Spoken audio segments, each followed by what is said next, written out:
Putin never been weaker as today Ukraine army repels 3 enemy assault. The Ukrainian military have successfully repulsed enemy assaults towards Verkhnyakamiansk and Siversk in the Kramatorsk direction. The relevant statement was made by the General Staff of the Armed Forces of Ukraine on Facebook, and Ukrinform correspondent reports. As of 6 a.m., July 23, 2022, Russian troops continued to launch missile strikes on military and civilian objects in Ukraine. In the Volyn, Polissa and Siversky directions, the situation remained rather unchanged. In the Siversky direction, Russian invaders opened fire on the village of Mykolaievka, Chernihiv region. In the Slobozansky direction, Russian occupiers are focusing efforts to prevent Ukrainian forces from advancing towards the state border in the north and northeast of Kharkiv region. In the Kharkiv direction, Russian troops did not take active actions but opened fire with tanks, cannon and rocket artillery near such settlements as Kharkiv, Zolochiv, Bytunik, Borshkova, Lisn, Russky Tishki, Cherkassky Tishki, and Mospinov. In the Sloviansk direction, the enemy did not take active actions. Russian troops opened fire near Rushyvaka, Delina, Kranopolia, Dibrovn, Mazanivka, Protopopivka, Chepel, Velika Kamishuvaka, Nordsivka, Boa-Uradich, Vernopola, and Karnakivka.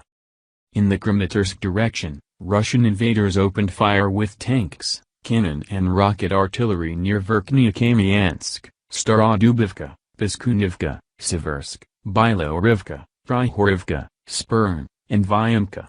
Ukrainian defenders successfully repulsed enemy assaults in the direction of Verkhnyakamiansk and Siversk. In the Bakhmut direction, Russian occupiers launched artillery strikes near Yakovlivka, Soledar, Bakhmut, Pokrovsk, Bakhmutsk, and Novoluhansk.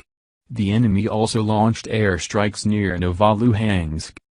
Russian troops again conducted assault operations in the direction of Pokrovsk and the Volohersk KPP, and again suffered losses and retreated.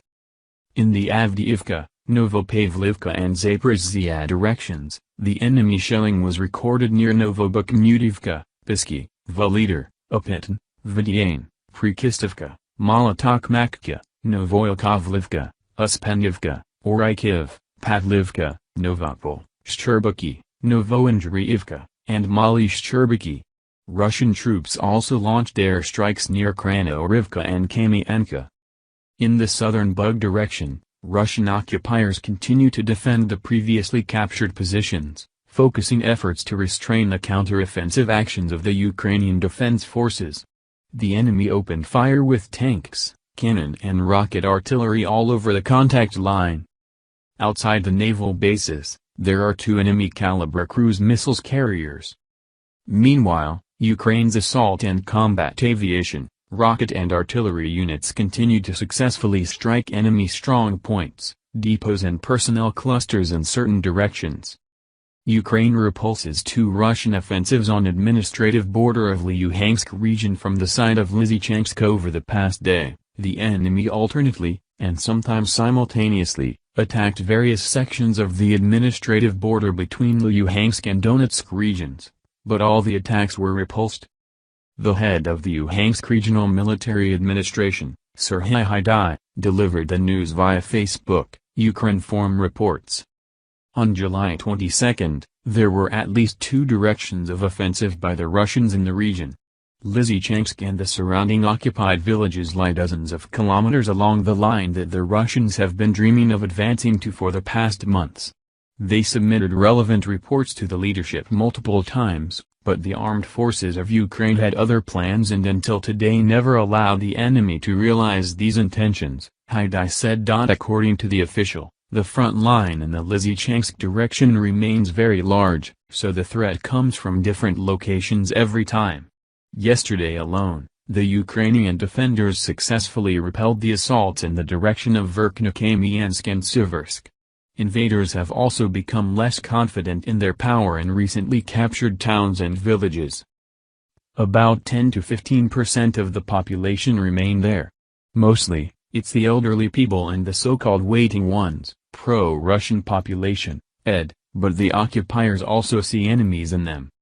In Severodonetsk, an office was opened to issue passes for movement across the occupied territory, which limits people's freedom of movement. Only after you stand in a long line, pass fingerprint ID and vetting may you be allowed to go to the hospital in the neighboring town. That's if you don't die on the way, said the head of the Luhansk region. As reported, enemy sabotage and reconnaissance groups have intensified their efforts in the Luhansk region, which is due to the lack of ammunition among the Russian forces.